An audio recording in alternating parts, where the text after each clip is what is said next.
What's good, y'all? It's Jay Coffee tapping back in with another one with a news update, some hip hop news. Now, this is some major news. This is wild to see. This is a story that has been developing for quite some time. I originally reported on this, I want to say 4 to 6 months ago, somewhere in that time frame. I'm going to try to dig up the old video I did and pin it in the link below. You feel me?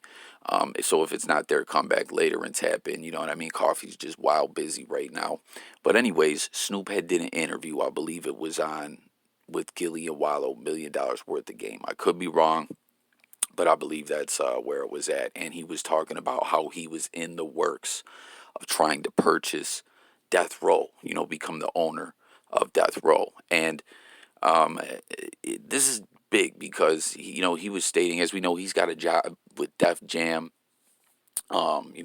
executive job over there. Like, Snoop's always doing a lot of hard work and individual, so much longevity in the game. And if you ask me, it's a shame the way Death Row went out and what the status of it has been. You know what I mean? That it was such a major part of West Coast hip hop early on. You know what I mean? Becoming big and everything that came out of Death Row. And then lawsuits and different things like that, and Death Row 2.0, the Row, which they had some talent over there, but nothing really came of it. You know what I mean? And then through lawsuits, it becomes where recently, when Death Row is being mentioned, it's DJ Quick burning checks and talking about, fluck Death Row and fluck Mr. Potato Head because Hasbro, owned Death Row because E1 used to own it. Koch, like, it's just all a mess. You know what I mean? It's like, damn, that's what it's came to today. Kind of another situation in hip hop history that's like this. That's just a damn shame. Is The Source. I talked about that recently. I want to do a video, a deeper dive into all that. You know what I mean? Like, The Source was a major part of hip hop. Now it's just, I don't even. It needs to be put out of its misery. It's trash. You feel me? And Snoop was stating how he wanted to bring it back, and if he could have had his chance at it, he would have, used it to sign all kinds of West Coast artists on the come up. Like, you know what I mean? I think he mentioned YG and some other artists. Like, if he had the Death Row back then, he would have just been going around finding all the upcoming talent and putting them on that label, and it'd be a big win. You know what I mean? A lot of artists on the West would get that chance to get their foot in the door and do it behind the Death Row resurgence name. You know what I mean? And Death Row is restored to glory, and it's a win-win situation.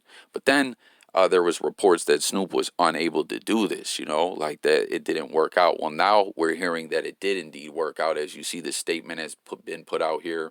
It says, Snoop Dogg, now owner of Death Row Records, said, I am thrilled and appreciative of the opportunity to acquire the iconic and culturally significant Death Row Records brand, which has immense untapped future value. It feels good to have ownership of the label I was part of at the beginning of my career, and as one of the founding members, this is an extremely meaningful moment for me. I would like to personally thank the teams at Blackstone, MNRK, and especially David Kestenbaum, who worked collaboratively with me over several months to make this exciting homecoming a reality. I'm looking forward to building the next chapter of Death Row Records. So there you have it. Snoop's putting it out there in the atmosphere. It's a done deal. He did it.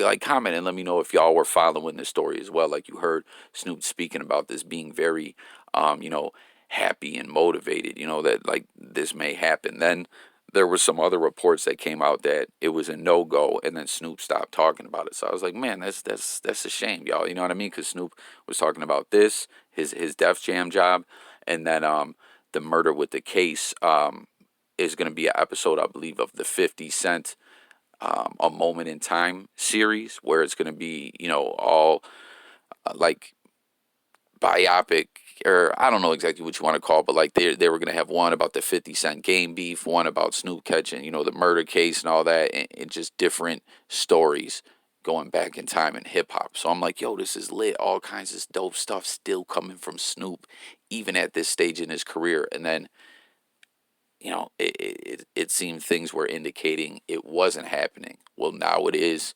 Hit the comments. Let me know what you guys think about this. Do you think this is big? Do you think that Snoop can bring back Death Row to its glory? Or do you think he's better off leaving it alone? You know what I mean? And let me know if you feel that way as well. That it's just like wild lame the way things ended up going with Death Row. We'll have to wait and see how it all plays out. We'll have to wait and see, what he launches first off this new era of Death Row Records. But like I stated in that video interview that he did, I'll try to pin that video below. Once again, I'm wild busy, but the vision that it seems Snoop Dogg was pushing out was that he had all kinds of artists that he wanted to push through this label, strictly out there on the West. So have to wait and see how it goes. Stay tuned for updates. Thank you again for watching. It's been Coffee. It's been another one. New viewers, make sure to like, sub, hit the notification bell, but more importantly, join the discussion. We drop content every day. We talk music, news, sports, and more. I'm going to try to tap in with y'all later on a live. Stay tuned, y'all. Peace.